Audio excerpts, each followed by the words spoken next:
Pardon, je peux juste prendre 5 minutes parce que là, je m'appelle Yoka, j'ai 7 ans. Là, des fois, quand il y a beaucoup de stress et qu'on parle du passé, ce n'est moi qui viens. Et là, il y a quelqu'un avec toi ou tu es toute seule? Non, il y a quand même Leïla qui est un peu consciente. C'est comme si elle était au cinéma, qu'elle voyait ce qui se passait, mais elle ne peut rien faire. Parce que, comme j'ai dit, c'est moi la reine. Je m'appelle Ava, c'est mon surnom. J'utilise le nom Ava parce que je suis atteinte et diagnostiquée du trouble dissociatif de l'identité. C'est un trouble qui fait qu'au final, on est plusieurs personnes, plusieurs identités dans le même corps. La toute petite enfance, ça a commencé dans le harcèlement scolaire, dans les violences à l'école de la part d'une professeure de maternelle qui me mettait beaucoup à part et qui était assez violente verbalement avec moi. À l'école primaire, ça a continué dans ce harcèlement-là aussi. Ça s'est jamais vraiment terminé de toute ma scolarité. À côté, j'ai eu mes parents qui étaient en plein divorce et c'était assez houleux. À l'école primaire, j'ai aussi vécu des violences de la part de camarades qui me bloquaient et qui me touchaient. J'ai fini par être sous la garde de ma mère qui était une personne peu empathique, ou du moins pas avec moi. Elle me l'a déjà dit qu'elle ne m'aimait pas et que j'avais gâché sa vie. J'ai été aussi malheureusement... ça a eu lieu quand j'étais au collège avec un garçon que je fréquentais, mais avec qui je ne voulais pas que ça aille plus loin, mais il en a décidé autrement. J'avais pris exprès, par exemple, des cours d'escalade pour apprendre à faire des nœuds et pour essayer d'en faire pour moi. Je vivais dans un climat de violence que j'ai banalisé. Je faisais un cauchemar en répétition, je l'ai fait pendant des années. Toute ma famille se faisait dévorer par un gigantesque alligator. Et du coup, je me retrouvais vraiment toute seule. Ça, plus le harcèlement, ça a poussé à l'époque les professeurs à demander de l'aide au niveau de l'assistance à l'enfance. On a demandé à ma mère de me faire suivre des séances avec une psychologue qui a du coup redirigé vers un psychiatre. Et ce psychiatre, après plusieurs années quand même de thérapie, a fini par poser le diagnostic, parmi d'autres, du trouble dissociatif de l'identité.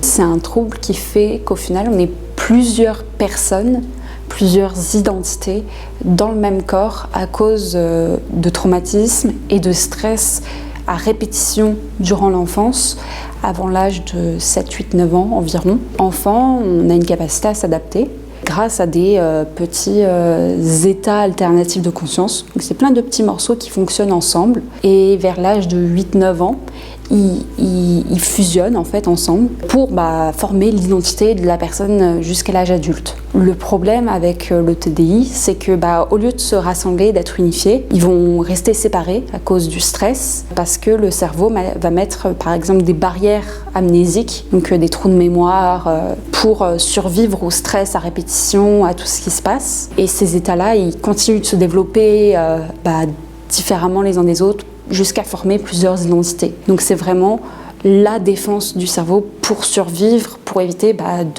de stress, de peur et des traumatismes qui ont lieu à cette période-là qui est cruciale pour un enfant. Ça a provoqué chez moi une peur parce que je ne connaissais pas du tout ce trouble. J'ai complètement arrêté d'aller voir ce médecin. Je me suis vraiment retrouvée confrontée tous les jours à ces symptômes, des oublis, des gens qui me reconnaissent dans la rue alors que je ne les connais pas du tout. Par exemple, l'exemple très banal qui m'est arrivé plusieurs fois, le dimanche, c'était le jour où je changeais la litière du chat. Un dimanche, je la change et puis un peu plus tard, ma mère me fait « Bon, c'est quand que tu changes la litière du chat parce que tu l'as pas faite ?» Et je lui fais « Si, je viens de la faire ». Ça menait à des prises de tête et à des coups, mais moi, je ne me rendais pas compte que j'avais cligné des yeux. C'est comme ça que je le voyais. Et il y avait une semaine qui s'était écoulée sans que j'en ai aucun souvenir et qu'on était déjà le dimanche prochain. Et que, en fait, non, du coup, j'avais pas fait la litière du dimanche d'aujourd'hui, mais celui de la semaine dernière. Et j'étais persuadée qu'on était la semaine d'avant. Et elle me croyait pas forcément, elle pensait que je faisais ça pour l'emmerder. Des fois, je sortais avec des amis. Il y avait une partie de ma journée que j'occultais. Le lendemain, on reparlait, elle me disait « on n'a pas du tout été faire ça » ou « je me souviens plus du tout de cette conversation ». Qu'est-ce que vous me racontez? Elle me fait « bah si, même t'étais beaucoup plus sympa, mais en plus tu faisais des blagues beaucoup plus drôles que d'habitude, on n'aurait vraiment pas dit que c'était toi quoi ». On se dit pas « ah bah j'ai plusieurs personnes dans ma tête et elles peuvent venir quand elles veulent » entre guillemets.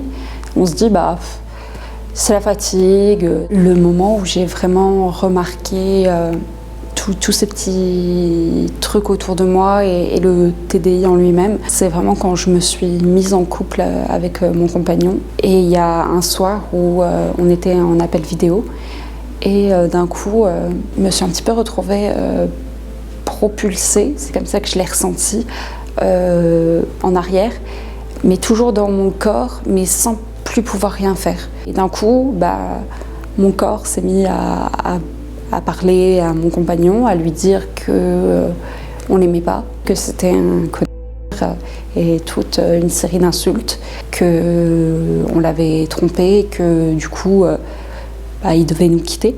Et donc lui, il a été choqué, parce qu'il ne comprenait pas vraiment ce changement d'un coup d'attitude, parce que tout allait bien juste avant. Et au bout d'un moment, je me suis retrouvée en avant, dans mon corps vraiment, et je me suis effondrée en larmes en disant « je suis désolée, je ne comprends pas ce qui s'est passé ». Je lui ai vraiment dit que j'avais eu l'impression d'être possédée, parce que c'est comme ça que je l'avais ressenti.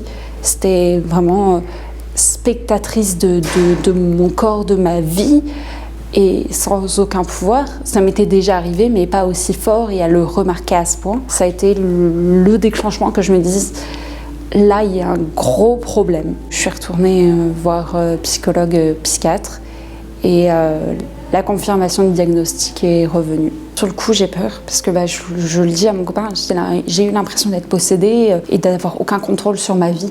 Et je pense que c'est ça qui, encore à l'heure d'aujourd'hui, me fait peur, c'est le fait de ne pas avoir tout le contrôle. Et puis des choses que j'ai pas eu envie de dire, de faire ou de blesser des amis. On se rend compte qu'on est nous-mêmes un alter. Juste pour moi et comparé aux autres, je suis la personne qui est là le plus souvent. C'est ce qu'on appelle l'hôte, celui qui gère un petit peu la vie quotidienne, qui gère tout ce qu'il y a autour. C'est vraiment en fait l'alter qui permet au cerveau de continuer d'avoir une vie normale et d'avoir une majorité de souvenirs sur la vie du quotidien. À l'heure actuelle, on est environ 30 alters.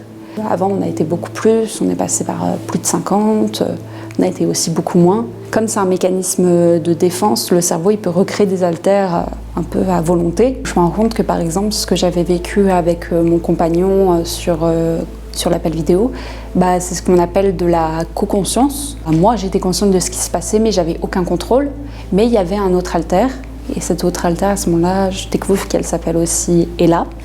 Et puis, du coup, je me rends compte aussi qu'il y a ce qu'on appelle du co-front, qu'on peut être plusieurs alters en même temps à contrôler le corps. Ça peut donner les petits moments rigolos, on va dire, du trouble. Ça va être des moments où on se parle et on répond à haute voix. « Salut, ça va et toi ?» Ça m'arrivait, par exemple, en cours au lycée, d'avoir des débats et tout, où je chuchotais. J'étais non mais moi je comprends rien. Mais si, moi je comprends énormément ce qui se passe en fait. On passe aussi un petit peu pour le fou, elle part toute seule. Non, j'ai des conversations avec quelqu'un qui est très instruit et qui est mieux instruit que moi sur un sujet. Et du coup, on se rend compte aussi que les alters, ils ont leur propre mémoire, leur propre centre d'intérêt. C'est vraiment des personnes à part entière. Juste à la différence des gens normaux, on est tous bloqués dans un même corps et on fait une colocation. J'ai une classe de terminale dans la tête, ou de fac. Enfin, un mélange de tous les niveaux à ce stade. Nous, on a fait du patinage artistique synchronisé. Et il y avait des alters qui la première fois qu'ils se sont retrouvés à switch sur la glace, ils ne savaient pas patiner en fait. Donc ça c'est possible, mais il n'y a aucun alter qui demain se réveillera et saura parler russe sans qu'on n'ait jamais appris le russe. Quand j'ai pris conscience du TDI, j'ai eu beaucoup d'altercations avec mes alters parce que du coup on n'avait pas les mêmes goûts, pas les mêmes goûts en amitié, en nourriture, en style tout simplement. où je retrouvais des vêtements à moi dans des poubelles. Et je me dis, mais qui a acheté mon vêtement dans ma poubelle? Je l'adore cette jupe. Et même ça peut aller jusqu'à des conflits sur la vie, parce qu'il y a des haltères qui vraiment ont une lourde mémoire traumatique, où vraiment ils se souviennent beaucoup plus de choses que je me souviens moi-même. Par exemple, j'ai un haltère qui s'appelle Soul, c'est un garçon. Donc Soul, c'est un petit peu une poubelle où on met tous les mauvais souvenirs. Il supporte tout ça. Du coup, lui, il a déjà tenté de mettre fin à ses jours plusieurs fois. J'ai une haltère qui s'appelle Yoka, qui a environ 7 ans mentalement. C'est un âge mental, ça fait pas d'elle une enfant complètement, puisque c'est une haltère enfant dans un corps d'adulte avec une vie d'adulte et qui a plus de 7 ans de vie quand même. Donc elle sait faire beaucoup plus de choses qu'un enfant de 7 ans. C'est vraiment des comportements enfantins en fait. Elle a une fixation avec les peluches, les doudous. Elle a des fixations sur les bonbons. Elle fait son propre langage, puisque c'est une haltère qui va parler en négation, où elle va répéter la négation et faire je ne peux pas. Elle a une façon de marcher où elle va sautiller et tout. Et t'as vraiment l'air d'une enfant alors que t'es une adulte et ça fait honte des fois. Le regard des gens est quand même compliqué à gérer. Les Switch, c'est là pour aider à s'adapter à l'environnement, même si des fois on comprend pas forcément l'intérêt ou qu'on ne sait pas pourquoi, mais il n'y a jamais vraiment de hasard pur où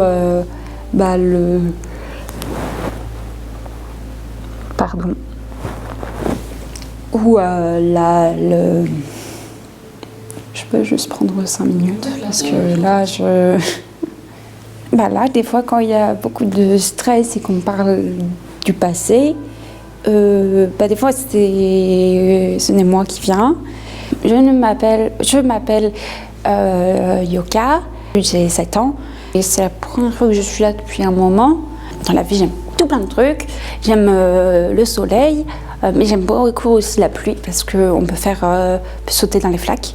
J'aime pas le rose parce que c'est moche. Quand par exemple Layla elle a commencé à jouer aux échecs, moi j'aime beaucoup jouer aux échecs aussi. Je trouve que c'est rigolo parce qu'il faut faire des stratégies et tout. Et puis au final, la pièce la plus puissante, c'est la reine. Et moi je suis une reine. Donc voilà. J'aime bien aussi jouer avec Eden, c'est le bébé du coup qu'on a eu, parce que c'est nous, c'est le corps quoi. Et du coup j'aime bien m'occuper de lui, lui donner à manger, et du coup je fais l'avion, je fais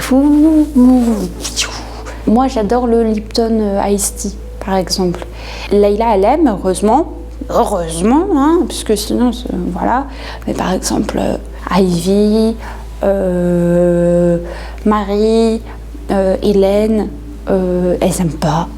Et du coup, quand elles sont là, je peux plus boire de Lipton Ice Tea. Et ça, je trouve ça vraiment nul. Du coup, je vais faire une pétition quand j'y pense. Et là, il y a quelqu'un avec toi ou t'es toute seule? Non, il y a quand même Layla qui est un peu consciente. C'est-à-dire, c'est comme si elle était au cinéma, qu'elle voyait ce qui se passait, mais elle peut rien faire.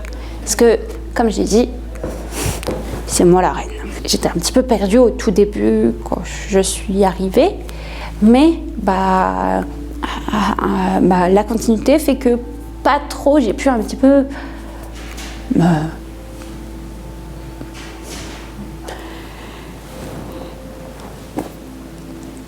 Désolée, c'est vraiment pas prévu. Je sais pas si c'est de la malchance ou de la chance ou un peu des deux. C'est assez rare d'avoir autant de switch pour moi en une journée déjà là. Donc là, il n'y a plus du tout Yoka. Layla et moi, entre guillemets, enfin on est toutes les deux là. Moi, je m'appelle Aude. J'ai le rôle qu'on appelle caretaker, qui est le fait de prendre soin un petit peu de nous et qui est beaucoup plus calme et tout. Et je suis un petit peu là pour apaiser, parce qu'en fait du coup Yoka a fait un petit peu une montée d'adrénaline. J'ai envie de dire un petit peu une métaphore avec un jeu vidéo, c'est comme si on apparaissait sur une nouvelle carte quand on ne connaît pas les lieux. Je prends conscience du coup qu'on est à Paris et autres déjà. Je m'adapte quand même un peu plus vite. Parce qu'il y a Layla avec moi, donc on est vraiment deux. Des fois je vais parler, des fois elle va parler. C'est un petit peu chacune à la parole, entre guillemets. Personnellement, à la maison, du coup, moi, je vais vraiment être concentrée sur l'entretien de tout, mais aussi à ce que Eden aille bien, parce que j'adore prendre soin de bébé. Leïla, elle est tombée enceinte. Enfin, je dis elle, mais on est tombé enceinte en soi assez rapidement. Je pense pas qu'il y avait des haltères qui étaient complètement pas d'accord, ou même qu'on avait entre guillemets notre mot à dire. Parce qu'au final, à l'heure actuelle, c'est Leïla qui vit 99% de la vie actuelle. Donc est-ce qu'on peut vraiment demander une part et avoir des décisions à prendre sur une vie qu'on ne vit pas en fait? Je ne sais pas si on vous a dit, mais on a des haltères qui par exemple sont des garçons. Donc par exemple celui qui fronte le plus, ça va être Soul. Bien qu'il soit habitué à être dans un corps d'une femme, ça en reste pas moins compliqué entre guillemets. Allaiter, ça va pas, déjà que c'est pas forcément naturel pour une femme quand c'est son premier bébé. Mettez quelqu'un qui n'a jamais non plus allaité et qui de surcroît, lui, se sent vraiment et vit mentalement comme un homme, ça donne une situation bourlesque. Franchement, la première fois que c'est arrivé, qu'est-ce qu'on a ri. Heureusement pour lui, il n'a jamais eu un rendez-vous chez le gynéco, quoi. Moi, personnellement, j'aime bien le compagnon de Leïla, mais il y a des haltères forcément qui sont un peu moins compassionnels, on va dire, qui l'aiment pas, voire qui le détestent.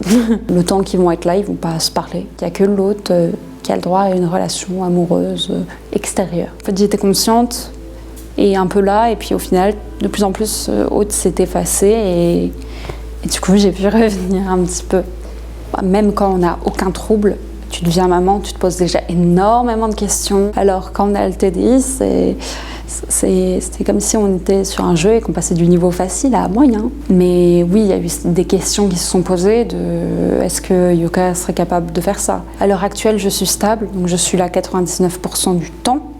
Le cerveau, dans mon cas, ne met plus que des haltères qui sont nécessaires à la situation, entre guillemets. Il y a un sens à ce qu'il fait et il ne mettrait pas un haltère qui mettrait en péril ce qu'il y a autour de lui. Pour les amnésies, ça, c'est vraiment ce que j'ai eu peur pendant un moment, c'est que vraiment de louper des étapes clés, en fait. Mais je le vois un petit peu comme ça, c'est comme si j'avais été au travail et que j'avais loupé un truc, et ça arrive à plein de mamans parce que les congés maternité sont très courts. Au final, à l'heure actuelle, j'ai jamais loupé un seul moment de mon fils important. Au final, tout se passe bien. Mon bébé, c'est le plus beau cadeau du monde. C'est mon bébé à moi, quoi. Je suis une maman comme les autres qui aime son enfant, enfin comme les autres. Je suis pas ma mère, quoi. Et il m'a fait même réaliser justement que beaucoup de choses n'étaient pas normales et que jamais je pourrais faire ce que j'ai vécu à mon enfant. Et pourtant, c'est moi qui ai un trouble et ma mère, elle est censée être saine. Est-ce qu'on ne pourrait pas aussi changer le point de vue et les mentalités vis-à-vis de ça et montrer que trouble ou pas trouble, il y a des mauvais parents, il y a des bons parents, mais ça ne nous catégorise pas, nous, en tant que personnes avec un trouble mental, comme mauvais directement. Tous ces commentaires quand j'ai annoncé ma grossesse et que j'ai parlé, même à l'heure actuelle, quand je parle de mon enfant, qui me disent qu'on aurait dû te stériliser de force. J'ai déjà eu des appels de l'assistance à l'enfance pour des signalements. Vraiment des gens qui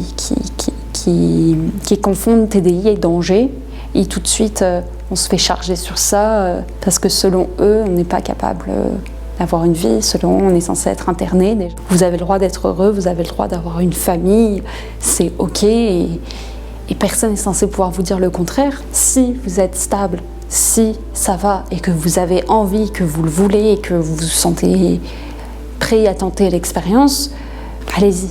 Ne vous freinez pas, ne vous interdisez pas de vivre pour des gens. Pensez à votre bonheur, à vous, au fait d'être heureux, parce que la vie passe vite quand même et que c'est important de pouvoir la vivre comme on veut. Trouble ou pas trouble.